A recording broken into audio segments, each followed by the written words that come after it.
함께 읽고 제가 기도하고 시작하겠습니다. 시작. 내가 주는 물을 마신 자는 영원히 목마르지 아니하리니 내가 주는 물은 샘물이 되리라. 하나님 아버지, 이 시간 수요연합 파트 모임을 이루어줘서 감사합니다. 저희 또 양들과 동역자들은 모두 다 영상을 통하여서 말씀을 이 시간 또 다 같이 들을 수 있도록 도와주실 기도합니다. 성령님께서 함께해 주시옵소서. 감사합니다. 예수님 이름으로 기도합니다. 아멘. 얼마 전 저희 작은 아들 주상에게 콩쥐팥쥐 동화책을 읽어주었습니다. 계모 배씨는 콩쥐만 좋아하고 팥쥐는 싫어했습니다.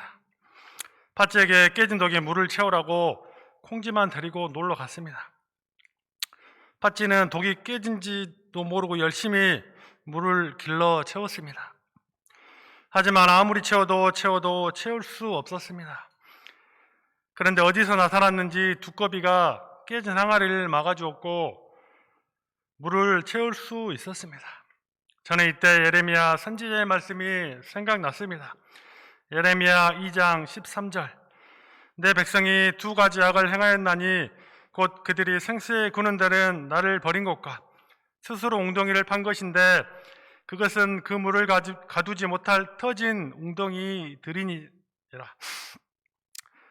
또 오늘 본문 말씀이 생각났습니다. 오늘 본문에는 깨진 독에 물을 붓듯 공고한 인생, 메마른 인생을 살아가는 한 여인이 나옵니다. 그런데 영생수 예수님을 만나고 영원히 깨지지 않는 독, 영생하도록 솟아나는 샘물이 그녀의 마음속에 생기게 되었습니다. 그녀는 난생 처음으로 맛보는 영생의 기쁨, 영혼의 만족을 인하여 외쳤습니다. 와보라, 이는 그리스도가 아니냐? 현재 우리 마음은 어떠합니까? 사마리아 여인처럼 목마르지 않습니까? 이 시간 영세수 되신 예수님을 다시 만남으로 영생의 기쁨이 충만한 인생을 살기를 기도합니다. 3절을 보십시오. 예수님 일행이 유대를 떠나서 다시 갈릴리로 가시게 되었습니다. 보통 유대인들은 사마리아 땅을 천시했기 때문에 사마리아 땅을 밟기도 싫어하였습니다. 사마리아 사람들이 신앙의 순수성과 혈통의 순결함을 잃어버렸기 때문입니다. 그러나 4절을 보십시오. 사마리아를 통과하여야 하겠는지라. 예수님께서는 의지를 가지고 사마리아 땅에 가고자 하셨습니다. 이는 소외받고 무시받고 영혼의 목마름으로 고통하는 사마리아 사람들을 구원하고자 함이었습니다. 예수님 과거 소외받고 무시받던 한반도의 선교사님들을 통해 찾아오셨습니다. 1961년 사라비리 선교사님과 이사물 목자님을 통해 강주에 찾아오셨습니다. 우리 각 사람에게 여러 사건을 통해 인격적으로 찾아오셨습니다. 우리에게 찾아오신 예수님을 할렐루야 찬양합니다. 5절을 보십시오. 예수님 하나님 나라에서 이 땅에 오셨습니다. 사마리아에 찾아오실 때 50km가 넘는 길을 걸어오시느라 몹시 피곤하셨습니다. 배고프고 목마르셨습니다. 그래서 야곱의 우물가에 도착하자마자 털썩 주저앉으셨습니다. 때는 6시, 지금 시간으로는 낮 12시로 중동 특유의 모래바람과 함께 땅에서는 뜨거운 열기가 피어오르고 있었습니다. 그런데 바로 이때 멀리서 모래바람을 일으키며 다가오는 한 여인이 있었으니 이름하여 사마리아 여인이었습니다. 그런데 이상한 일이었습니다. 당시 여인들은 해가 너무 뜨거운 정오 시간을 피해 아침 저녁으로 3, 4, 5 때를 지어 물을 길르러 왔습니다. 우물가 앉아 수다를 떨면 그렇게 좋을 수가 없었습니다. 그런데 이 여인의 주인 눈치를 살피며 아무도 오지 않는 정오에 혼자 물을 길르러 왔습니다. 도대체 이 여인은 무슨 사연이 있기에 이처럼 뜨거운 대낮에 홀로 물을 길르러 온 것입니까? 우리는 15절과 18절을 통해 그녀의 속마음을 엿볼 수가 있습니다. 15절을 보면 여인은 한마디로 목마른 여인이었습니다. 더 이상 물을 길러오고 싶지도 않는 지치고 피곤한 여인이었습니다. 또한 18절을 보면 이 여인은 지금까지 남편이 5이나 있었던 죄 많은 여인이요 상처가 많은 여인이었습니다. 지금 사회에서도 남편이 5이나 있었다고 하면 우선 눈에 색안경을 끼고 보게 됩니다. 당시 율법이 엄격한 종교주의 사회에서는 더욱 상상할 수도 없는 일이었습니다. 그래서 사람들은 여인을 보며 수군거리고 여인을 창녀 취급하며 피해 다녔습니다. 우물가에서 열심히 수다를 떨면서 물을 기르던 여인들도 사마리아 여인이 나타나기만 하면 재수 없다면서 얼른 자리를 떠났습니다. 철저하게 왕따가 된 여인은 어쩔 수 없이 사람들의 눈을 피해 대낮에 홀로 우물가에 물을 길르러 나올 수밖에 없었습니다. 그녀는 간업으로 인한 죄의식이 고통하며 아무도 상대해주지 않는 고독한 인생을 살았습니다. 세상 그 어디에도 자신의 내면을 이해해줄 사람은 없었습니다. 하지만 오늘만은 달랐습니다. 이 우물가에는 그녀의 아픔과 슬픔을 아시는 분, 고독을 하시고 그녀를 진정 이해해 주시고 도와주실 수 있는 분이 기다리고 계셨습니다. 그분은 바로 예수님이십니다. 그러면 예수님께서는 이 여인을 어떻게 도와주셨습니까? 다 함께 7절 말씀을 읽어보겠습니다. 시작. 사마리아 여자 한 사람이 물을 길러 왔음에 예수께서 물을 좀 달라 하시니 예수님 먼저 겸손한 모습으로 사마리아 여인에게 다가가셔서 말씀하셨습니다. 물 좀 주시겠습니까? 이는 단지 물 한 모금이 아쉬워서 하신 말씀이 아닙니다. 이는 예수님께서 여인의 영적인 문제를 해결해 주시고자 물 한 모금을 청하심으로 대화의 문을 여신 것입니다. 그런데 이 여자의 반응이 어떠합니까? 9절을 보십시오. 당신의 유대인으로서 어찌하여 사마리아 여자 나에게 물을 달라 하나이까 하며 톡 쏘아 붙였습니다. 예수님 그러나 여인의 반응에 상처받지 않으셨습니다. 오히려 선물을 주고자 하셨습니다. 다 함께 10절 말씀을 읽어보겠습니다. 시작. 예수께서 대답하여 이르시되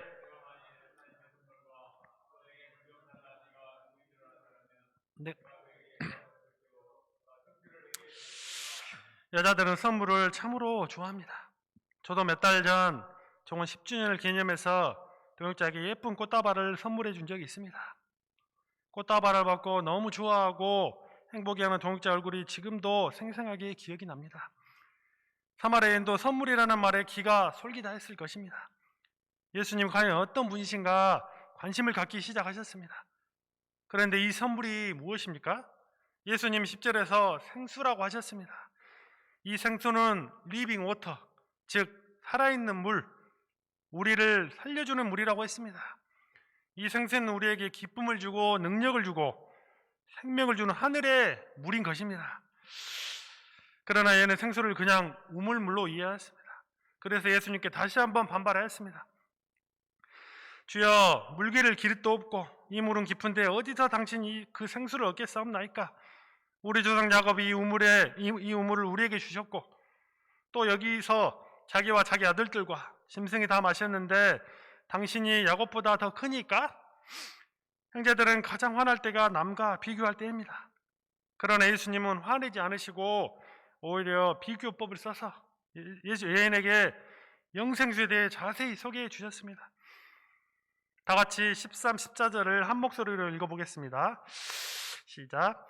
예수께서 대답해 이르시되 이 물을 마시는 자마다 다시 목마르려니와 내가 주는 물을 마시는 자는 영원히 목마르지 아니하리니 내가 주는 물은 그 속에서 영생하도록 솟아나는 샘물이 되리라. 야곱의 우물의 특징이 무엇입니까? 야곱의 물은 마셔도 또다시 목마릅니다. 오늘날 많은 현대인들이 치열한 양육강식의 사회에서 목마른 인생을 살아갑니다. 이 목마름을 해결하고자 사람들의 인정과 칭찬의 물, 정욕적인 사랑의 물, 물질과 쾌락의 물, 명예의 물을 찾습니다. 우리나라 제2의 수도 부산의 한 시장은 정욕의 물을 찾다가 그동안 쌓아올린 명예와 업적의 공동탑이 하루아침에 무너지는 것을 보았습니다. 최근에는 야당의 한 대표가 같은 당 국회의원을 성추행하여 대표직에서 물러나게 되었고 음란물을 제작하고 배포했던 N번방의 주범인 조지비는 40여 년을 감옥에서 보내게 되었습니다. 그런가 하면 하나님께서 주신 물질에 만족치 못하고 자꾸 물질을 탐하다 영혼의 건강까지 잃어버리는 자들이 있습니다. 저희 고등학교 동창인 한 친구는 봉선동에 집이 세 채나 된다며 목에 힘을 주고 말합니다.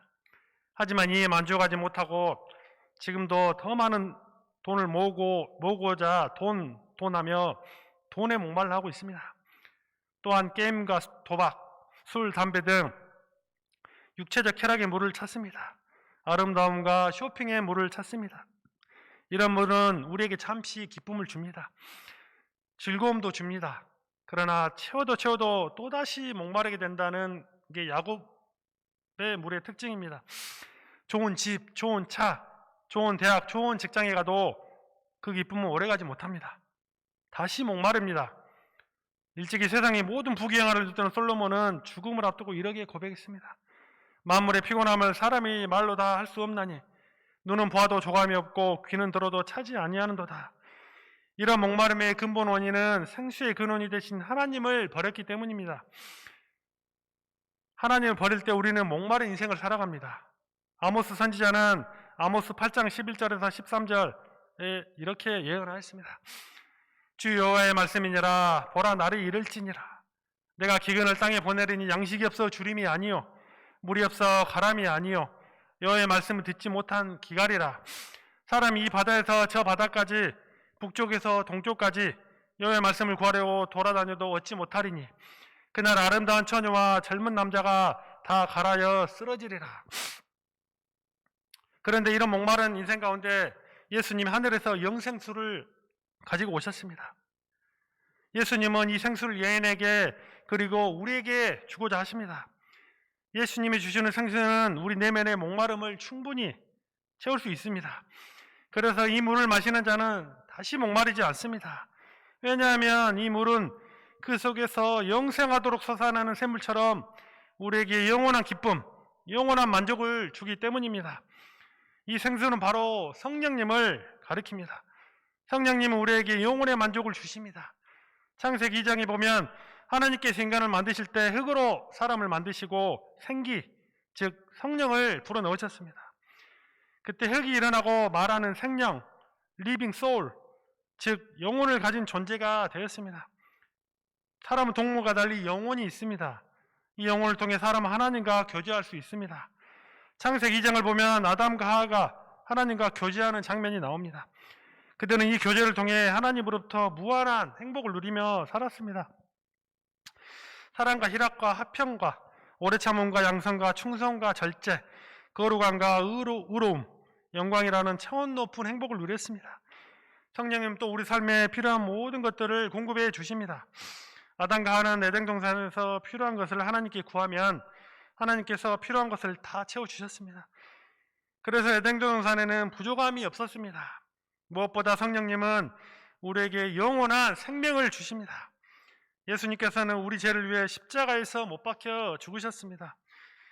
그러나 생명의 성령으로 말미암아 죽음을 이기고 다시 살아나셨습니다. 우리가 이 복음을 믿을 때 성령님은 우리에게 영원한 생명을 주십니다. 천국에 갈 때까지 함께하여 주십니다. 그러면 우리가 어떻게 이 영생수를 마실 수 있습니까? 참된 예배를 해보게 합니다. 20절을 보십시오. 우리 조상은 이 산에서 예배했는데 당신들은 예배할 곳이 예루살렘에 있다 하더이다. 여인은 갑자기 예배에 관심을 갖게 되었습니다. 참으로 놀라운 일입니다. 이전에 여인은 자신의 내면을 채워줄 참된 남편을 찾아 방황하였습니다. 이는 다른 시각에서 보면 예배의 대상을 찾기 위한 행동이었습니다. 사람은 누구나 참된 예배의 대상을 찾고 다닙니다. 나의 인생 모든 것을 들어도 아깝지 않을 것을 찾습니다. 자신의 모든 점을 바쳐 헌신할 만한 그 무언가를 찾습니다. 그것이 민주주의와 같은 사상일 수도 있고 물질 명예 지식일 수도 있고 사랑일 수 있고 쾌락일 수 있고 그것이 나 자신일 수도 있습니다. 그러나 세상의 그 무엇도 우리 인생의 참된 예배의 대상이 될 수 없습니다. 왜 그렇습니까? 모두가 피조물이기 때문입니다. 하나님만이 유일한 우리 피조물의 예배의 대상이십니다. 본문에서 하나님을 아버지라고 3번 소개하고 있습니다. 이 땅의 육신의 아버지만이 우리의 아버지가 아닙니다. 하늘의 아버지가 계십니다. 진정한 의미에서 우리에게 생명을 주신 분, 뼈와 살과 피를 주시고 생각을 할 수 있는 지혜 주시고 영혼을 주시는 분은 오직 하나님이십니다. 하나님은 우리를 태초에 설계하시고 창조하셨기 때문에 우리를 가장 잘 아십니다. 나의 개성이 무엇인지, 장점이 무엇인지, 나의 부족함이 무엇인지, 내가 고민하는 것, 고통이 무엇인지, 상처가 무엇인지 가장 잘 아십니다. 그래서 예수님의 사마리아 여인을 그렇게 잘 아신 것입니다. 우리를 창조하신 분이기 때문에 우리의 부족한 면을 잘 채워주시지 않겠습니까? 능히 채워주십니다. 그러나 하나님께 예배하는 자에게 이 생수를 채워주십니다. 23절을 다 함께 읽어보겠습니다. 시작. 아버지께 참되게 예배하는 자들은 영과 진리로 예배할 때가 오나니 곧 이때라. 아버지께서는 자기에게 이렇게 예배하는 자들을 찾으시느니라. 하나님은 지금도 참되게 예배하는 자들을 찾고 계십니다. 하나님께 예배하는 자들에게 영생수를 부어주십니다. 요즘 우리는 코로나 시대를 살고 있습니다. 다들 힘든 시기입니다. 자영업자들은 너무 힘들다고 아우성입니다. 저도 힘듭니다. 그러나 더 힘든 것은 이런 우리와 상관없이 주식이다, 부동산이다, 부자 되었다는 뉴스 소식에 상대적 빈곤감, 박탈감에 힘이 듭니다. 그러나 말씀을 통해 제 근본 문제가 생수의 근원 대신 하나님을 떠났기 때문임을 깨닫습니다. 저와 여러분이 이 시간 다시 여호와께로 돌아갈 수 있기를 기도합니다. 극동방송의 올해 표어가 호세아 6장 여호와께로 돌아가자입니다. 호세아 6장 1절에서 3절 오라 우리가 여호와께로 돌아가자. 그가 우리를 찢으셨으나 도로 낡게 하실 것이요 우리를 치셨으나 싸매어 주실 것임이라. 여호와께서 이틀에 우리를 살리시며 셋째 날에 일으키시리니 우리가 그의 앞에서 살리라. 그러므로 우리가 여호와를 알자. 힘써 여호와를 알자. 그의 나타나심은 새벽빛같이 어김없나니 비와 같이 땅을 적시는 늦은 비와 같이 우리에게 임하시리라 하니라. 저에게 올해 표어가 말씀으로 충만해지시다입니다. 말씀을 묵상할 때 심령이 영생수가 채워질 것을 믿습니다. 또 다니엘 기도처럼 저녁에 기도할 때 채워질 것을 믿습니다. 사마리아 여인 또한 예수님이 주시는 영생수를 마시기 전 처음 등장할 때 비참하고 축 처진 모습이었습니다. 하지만 영생수 대신 예수님 만날 때 기쁨과 감격이 넘치는 생기 있는 모습으로 변화되었습니다. 그리고는 이 기쁨을 주체하지 못해 동네로 뛰어들어갔습니다. 그리고 외쳤습니다. 내게 행한 모든 일을 내게 말한 사람을 와보라. 이는 그리스도가 아니냐. 제가 이런 기쁨이 넘치는 인생, 물된 동상처럼 푸르른 인생, 열매 맺는 인생을 살 수 있기를 간절히 기도합니다. 저는 사람들의 인정과 칭찬에 목마른 자였습니다. 초등학교 때는 선생님과 친구들에게 늘 관심받고 싶어 하였습니다. 하지만 얼굴도 잘생기지 못하고 공부도 썩 잘하지 못한 저는 키도 크고 이목구비도 뚜렷하고 공부도 잘하는 부회장에게 밀려 슬퍼할 수밖에 없었습니다. 사춘기가 되고 나서는 자매 사랑에 목말라 하였습니다. 머리에 물도 들이고 안전지대에 반짝이 바지도 입으며 멋을 내보았지만 좋아하는 여자 앞에서 한마디 말도 하지 못할 때 한없이 작아질 수밖에 없었습니다. 이로 인해 자책하며 쾌락의 물을 찾아다녔습니다. 노래방에서 술을 마시며 마음껏 노래 부르고 당구장에서 마음껏 당구도 쳤습니다. 정욕을 채우고자 밤거리를 돌아다녔습니다. 하지만 아무리 술 마시고 노래를 부르고 밤거리를 싸돌아다녀도 제 목마름을 채울 수가 없었습니다. 하지만 예수님께서는 이런 저를 불쌍히 여기시고 한번 마시면 영원히 목마르지 않는 신비의 생수를 주시고자 하셨습니다. 말씀 공부와 주일 예배를 통해 늘 목마르고 기쁨과 만족이 없던 저의 내면에 점점 기쁨과 평안이 임하게 되었습니다. 제가 목말랐던 이유는 제 내면에 영생수가 없기 때문임을 알게 되었습니다. 내가 주는 물을 마신 자는 영원히 목마르지 아니하리니 내가 주는 물은 그 속에서 영생하도록 솟아나는 샘물이 되리라. 인생의 참된 기쁨과 만족은 바로 영생수 되시는 예수님 안에 있음을 알게 되었습니다. 점점 제 심령 깊은 곳에서 시원한 영생수가 솟아나기 시작하였습니다. 더 이상 비교의식, 사랑, 정욕에 목말라지 않게 되었습니다. 내 안에 예수님이 주시는 생수로 가득 찰 때 그렇게 기쁠 수가 없었습니다. 와보라, 이는 그리스도가 아니냐라고 외치는 예언의 고백이 곧 제 고백이었습니다. 평생 캠퍼스 목자로 살고자 결단도 하였습니다. 이전에는 발견할 수 없었던 은사들을 발견케 하시고 하나님 역사를 섬기며 기쁨이 넘치도록 해주셨습니다. 타는 목마름을 인해 죽을 수밖에 없는 이자를 구원하시고 참 기쁨과 만족을 주신 하나님을 할렐루야 찬양합니다. 하지만 저는 최근 아파트의 목마름에 허덕이고 있었습니다. 누구는 제일 땡땡채로 중흥 땡땡 클라스로 이사 간다는 소식을 들을 때 그렇지 않아도 초라한 우리 집이 더 초라해 보였습니다. 길거리 지날 때면 지금이 아파트 분양 마지막 기회라는 현수막들만 눈에 들어왔습니다. 어떻게 하면 새 아파트를 분양받을 수 있을까? 아파트가 새 채인 동창회 가서 아파트 갖는 비결이라도 물어봐야 하나 고민하고 또 고민하였습니다. 하지만 밤새도록 인터넷을 뒤져보고 머리를 굴려보아도 눈만 아파하고 잠도 자지 못하고 머리만 아파할 뿐이었습니다. 도무지 답이 나오지가 않았습니다. 하지만 하나님께서 말씀을 통해서 썩어 없어질 야곱의 우물물을 탐하지 말고 예수님께서 주시는 영생수를 마시라고 말씀하십니다. 제가 이 시간 헛되은 우물을 탐했음을 회개하고 여호와께로 돌아가야 하겠습니다. 손 놓았던 양심 말씀을 더 깊이 있게 써먹고 말씀 묵상하는 데 힘써야 하겠습니다. 양들을 위해 중보기도 하며 어떻게 하면 양들을 도우며 섬길 수 있을까 고민하며 힘쓰는 자가 되어야 하겠습니다.